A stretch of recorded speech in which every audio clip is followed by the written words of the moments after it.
Historical Society. First of all, allow me to compliment the organizers of this seminar, which I believe is long overdue, particularly for students. And I would like to encourage them to certainly have more. Now, history, as Dr. Sukram says, it's a foundation subject. And it is a very critical area for us here, particularly in the Caribbean. He mentioned the fact that it has to do with causes and the question of why. To that, I would also like to add, it has to do with the question of perspective. From what perspective do we view ourselves and our history? Because we are the creators of history. And from what perspective are we analyzing that? And therefore, if we are to examine the causes of Indian indentureship, we have to put that into some kind of historical perspective. We are speaking in terms of the 1830s. The 1830s, when the institution of chattel slavery was still very much alive and kicking throughout the world. Okay? That's the first point I want to make. In fact, what needs to be done is some kind of comparative historical analysis between chattel slavery and the transatlantic trade in Africans from the continent to other parts of the world, and Indian indentureship and the trade in Indians during the period of indentureship, and to compare the two situations, and you will see many similarities between the two. The point also has to be made, because in the discourse I am not satisfied that a proper picture was presented as to what existed in India at that point in time. India was a nation that was under attack by British colonial rule. In fact, and Dr. Mahes mentioned it, the 1857 Sepoy revolt was not just a revolt amongst the Indians in the army in Britain, in India. It was, as is now being proclaimed in India. And this year, 2007, has been officially proclaimed by the government of India as the 150th anniversary of the first war of independence. It was a war of independence of the people of India against British colonial rule. And I will just quote very quickly from an article from the Liberation newspaper of India, quoting from the Indian Parliament, and I quote, "The economic impact of British rule changed the even tenure of Indian social life with brutal suddenness. The introduction of railways made perhaps the biggest inroad on the Indian economy, since they flooded the shops and stores with cheap Manchester-made cotton goods and handloom industry, and the extinction of the village smithies." They go on to say that the War of 1857 was undoubtedly an epoch-making event in India's struggle for freedom. For what the British sought to deride as a mere sepoy mutiny was India's first war of independence in a very true sense, when people from all walks of life, irrespective of their caste, creed, religion, and language, rose against the British rule. Not only did these martyrs give up their lives for the sake of the country's freedom, but also left a message for the future generations, a message of sacrifice, courage of conviction, a strong belief in the ultimate victory of the people in their war against oppression. This is coming from the Indian Parliament. Thank you very much. Okay? So the point I'm making, I'll end just now. The point I'm making, therefore, is that this was not just a question of Indians waiting to be taken to the Caribbean to work for more money. Okay? It was part of the European design to colonize, to enslave, and to oppress the other peoples of the world. This is what it was. Okay? And we have to understand that. The journey from India to the Caribbean was over 3 months. It was even longer from West Africa to the Caribbean. It was over 3 months from India to the Caribbean. That was no picnic. Okay? And what needs to be done, therefore, is even further critical examination of this whole historical experience. Okay, so that we'll understand why it happened, what happened, and how we have to view the circumstances of that historical experience. Thank you very much, Mr. Since these indentured laborers on board the ships were mostly Hindus and Muslims, did the food provided cater for their religious beliefs? And I'm saying that because there was a major problem on board the ship from the early 1900s to about 1912, and it was a problem that was never really solved, where the Hindus refused, on board one particular ship, the Hindus complained that they could not eat the food that was provided because something that was cooked was made with the extract, well, it contained the beef extract. And they simply refused to eat the food that was provided, and they protested. They simply said that we're not going to eat, we're going to starve. You would take our bodies to the Caribbean, to Trinidad. They were coming to Trinidad. So you had a problem where they were suspicious of what was offered to them. They were more so suspicious of the medicines that were offered to them. Not so, well, the food, but more the medicine. So even when they were sick, they refused to take the medicine because they did not know if it was made with something that went against their religious beliefs. But generally, on every ship, there was stipulated foodstuff that had to be carried.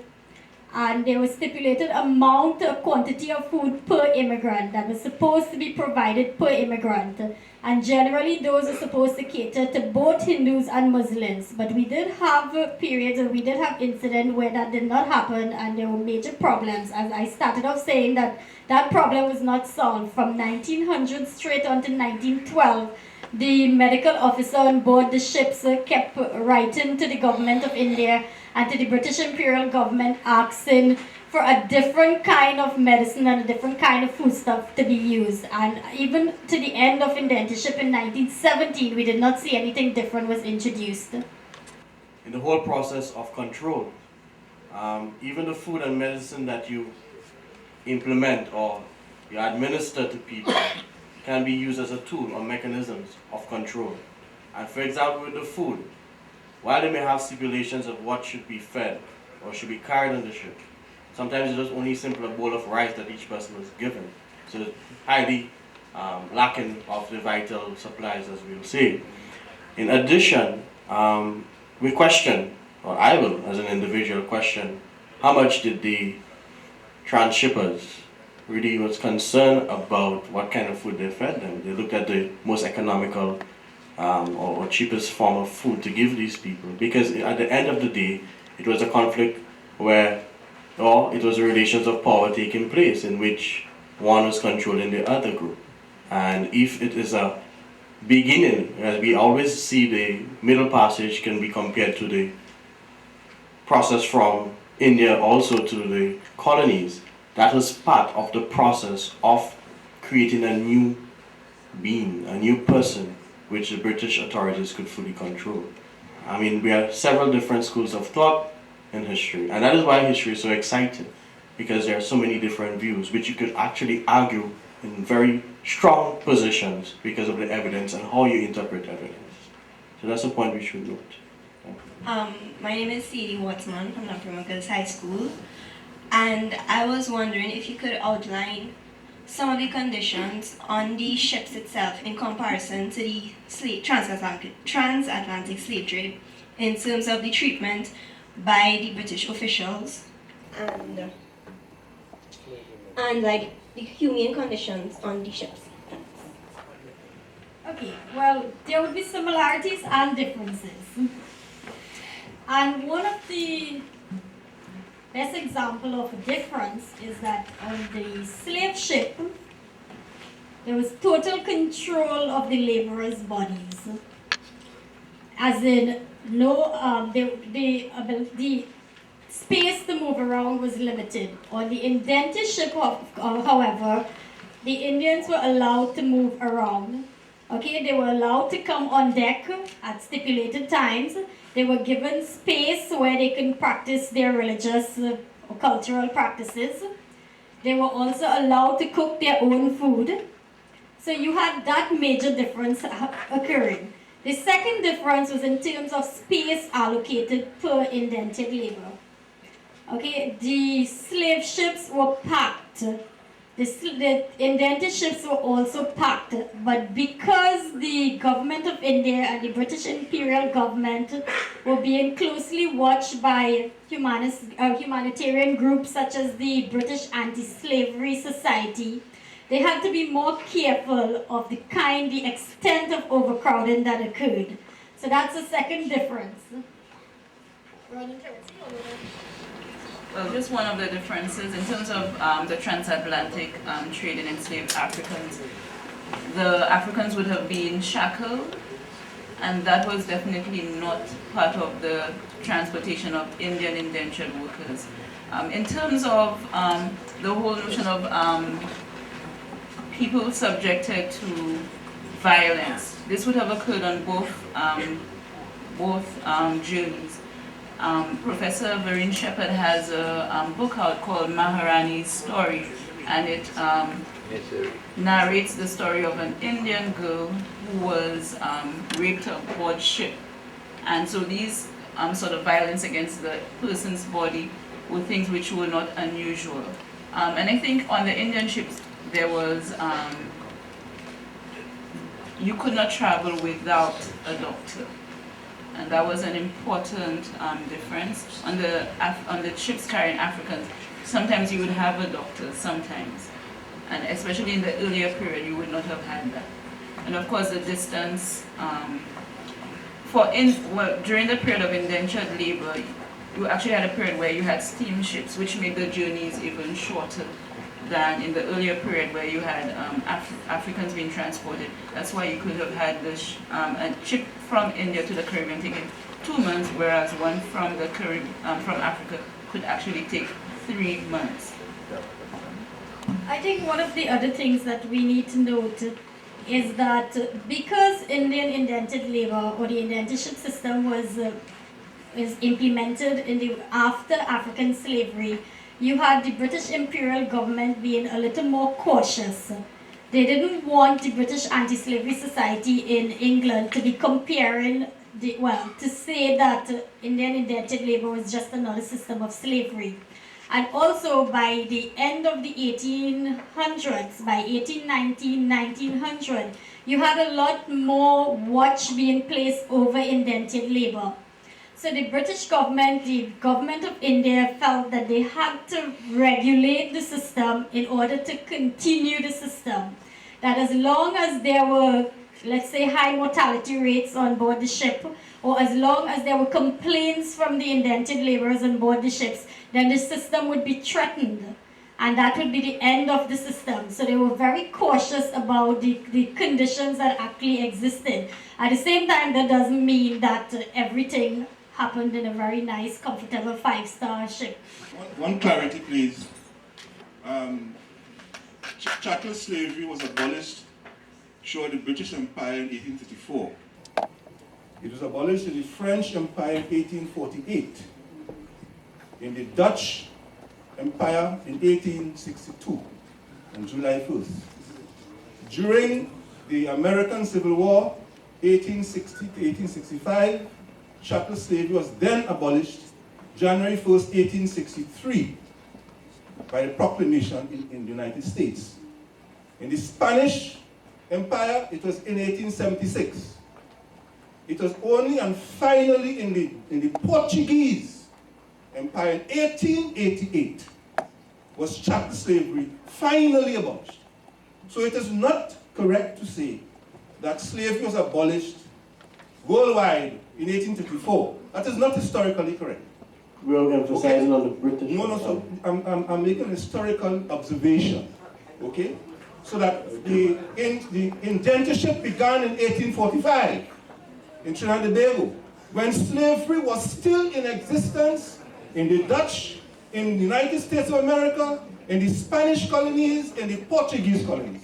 So let us have that I understand proper global perspective. Right. Thank you very much. I appreciate that point. For the sake of the students, however, in case it was not clear enough, while we have to consider what is happening in a global context, and it is correct to make that observation, we are emphasizing on the British Empire, which we will therefore consider 1834 as emancipation, and officially full emancipation in the Caribbean, 1838. So in case there is some form of misunderstanding or doubt, we are emphasizing our focus is indenture within the British Empire. Okay? We have one more question. Presentation, College Bennett. Hello, it's Aaron Sinasad from Vishuwa in South. Okay. You all said that both low caste and high caste Indians came as indentured laborers, but it's understood that the high caste Indians had a better life. What encouraged them to come to Trinidad to work, and also when they came to Trinidad and the Caribbean, did they continue to practice the caste system or did they drop it altogether? Okay, again, very good question. Now, I started off, I gave you the little breakdown on caste. And I want to clarify here that although we had a percentage of the indentured population in the Trinidad context, in the Caribbean context, who were referred to as high caste or Brahmins, we need to make the distinction between Brahmins who were religious workers or religious leaders and Brahmins who were agricultural workers. Okay, the cross-section of the Brahmin population came from agricultural areas in India. Most of them were employed as agricultural workers. So therefore, in times of famines, in times of drought, they were affected just as the other population, as the rest of the population. That's the first thing. The second thing is the caste system was restructured in the Caribbean context. When I say restructure, I meant that there was more intermixture of castes, there was more intermarriages between castes, there was more flexibility of caste group than you would have found probably in a rural area, in a district or in a village in India. So you had a restructuring of the system. Caste hierarchies remained, but they were diluted to a large extent. And I question the ability to reconstitute the system of caste outside of India, especially in a colonial society or a Creole society as Trinidad or even Grenada or outside of India. So my comment is questioning the ability to reconstitute caste as a system outside of India. That's my comment. And as historians, we need to examine these issues. Transplantation, whether it was through indentureship or through slavery, would have caused some rupture in time, in place, and in memory. On that note, I turn over to the presenters once more. Okay, I am presenting on the indentured contract. I will basically be I'm looking at the indentured contract, and I'll be looking at the St. Lucia indentured contract. I think we couldn't really find others, so we decided to use this one. So there will be variations in what was presented in the St. Lucia contract compared to some of the other colonies. And at the same time, this is an 1893 contract, which came very late in the period of indentured labor in St. Lucia. So it would have been different from the contract which was signed early on. Now this contract would have been completed when indentured workers arrived in the Caribbean. For St. Lucia, we don't have as much information in terms of the age, the sex, well not sex, sorry, the caste and so on. And this is because of the particular language situation in St. Lucia. Initially there was only one interpreter, and he was not always at the depot when he was needed when indentured workers arrived in the colony. Most of the planters and government officials spoke either French Creole or French, and some of them spoke English. So that created a problem in terms of transferring information when the contract was actually written in English. So that is one of the reasons that detailed information for somewhere like St. Lucia is not available compared to somewhere like Trinidad. What I'm going to discuss is basically the physical contract. The indentured contract was a legal document created to legitimize the indentured labor scheme. The first such document dates back to 1834 and was formed to ensure the protection of the emigrant in India. The assumption was that if individuals signed the contract, it meant that they were aware of the conditions which they were agreeing to. And that comes with the whole notion of the anti-slavery society examining what was happening in the colonies and in India, and to ensure that another system of enslavement was not being created. For African enslavement, there was no contract, there was no agreement. But by presenting a contract, it was assumed that these people knew what was happening. But what we, Dr. Mahes and Sukram demonstrated that this was not always the case. So from the evidence that we have, we know that in spite of such a safeguard, Indians continue to be deceived about the actual conditions in the colonies up to the termination of the scheme in 1921. The contract Indians signed, and which bound them to their estates for almost 10 years, comprised 2 pages. And they were written in a variety of languages. Okay, and you can see from the document that you have English, and I'm not sure which one this part is, but there were a number of different languages on the one contract. Indians who migrated to the Caribbean generally migrated from a large geographical space, which meant that they represented diverse ethnicities, culinary tastes, languages, and so on. And therefore, the contract attempted to capture this diversity by including the main languages that the prospective workers would have spoken.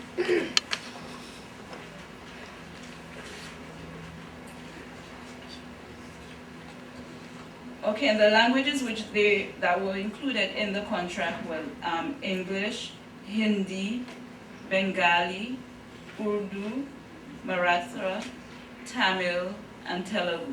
So in that 2 pages, all these translations were included. And the contract consisted of 2 main parts. The first section required that biographical data be included. And this was the name, the sex, the caste, the age, the occupation of the individual in India, the place of origin, the name of relatives and their dependents, and successors, people who would be able to collect whatever property which might have been accumulated while they were in the Caribbean. Directly below this space, there was a little piece for the registering officer to sign. There was a second section to the indentured contract, and this second section required details. Okay, the second section of the contract entailed details giving the obligations of the employer to the employee and vice versa. So the employee was required to, it outlined the length of the indenture, the type of labor the employee would be involved with, the number of days the employee was required to work, the number of hours the employee was expected to work per day, and the rate of payment. So the length of the indenture was 5 years, but added to that 5 years was a further 5 years industrial residence. So after you completed your 5 years of labor, you had to remain in the colony for another 5 years. However, you could get out of that additional 5 years by giving up your return passage. Okay? And that means you had to, if you wanted to go back to India, you would be responsible for paying your return passage. each indentured worker was expected to work every day of the week, and I'm not sure what the details were for Trinidad and other places, but the exception was Sundays and holidays. The workday was 9 hours long, and the description of the occupation that Indians were told that they were going to engage in was that they would be involved in agricultural labor related to cultivation and manufacture on the estate. So there was no detail really about exactly what this cultivation would have entailed. So even while they were in the colony already, until they arrived on the estate, they would not have understood the type of grueling labor they were expected to accomplish. And of course, they also said that some would have been involved in domestic labor. For St. Lucia, there were very few people, Indians, who were actually involved in domestic labor.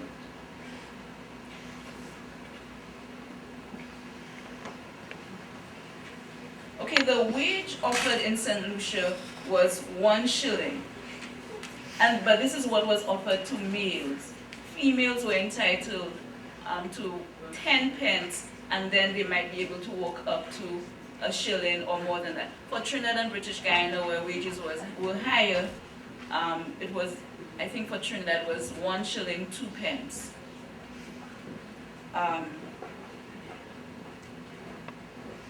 Then they were told, well, the return passage, that once you had completed the industrial service, the industrial residence, sorry, you were entitled to the return passage to India. And for St. Lucia, for the entire period of indentured labor, everyone was entitled to a free passage. I know for some of the other colonies, later on in the period, they were expected to pay for their journey.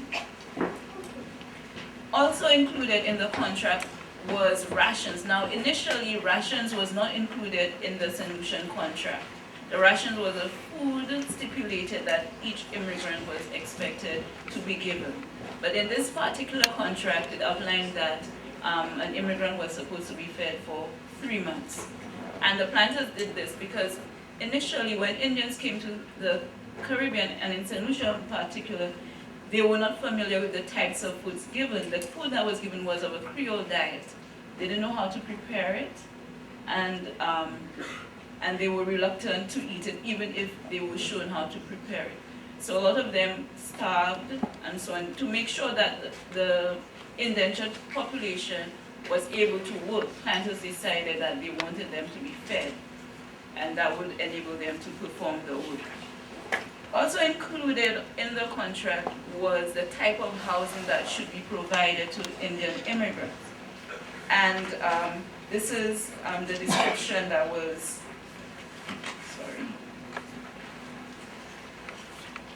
this is a description of the housing that was entered on the contract, that suitable dwellings be assigned to immigrants and the indentured free of rent and will be kept in good repair by employers.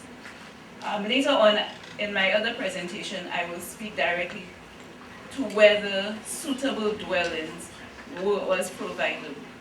Suitable dwellings was very vague, and whatever the planters figured was suitable was what they gave, even though it might have been inadequate.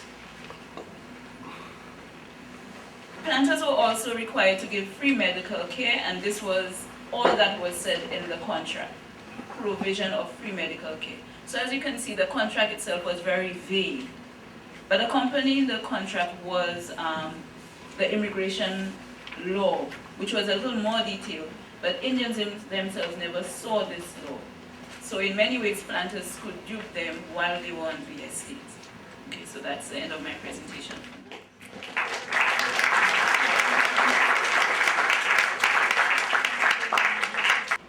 We now wanted to just get into the whole realm of what happened in the colonies as the indentured laborer became a settled subject of the British Crown. And one point I just wanted to make on the issue about what happens in the colony, maybe on the plantation, I will challenge you as students or young historians that you can examine through your own research what type of economic activities that Indian laborers would have been involved in while they were contracted to their estates, and also when they left their estates and formed their own communities.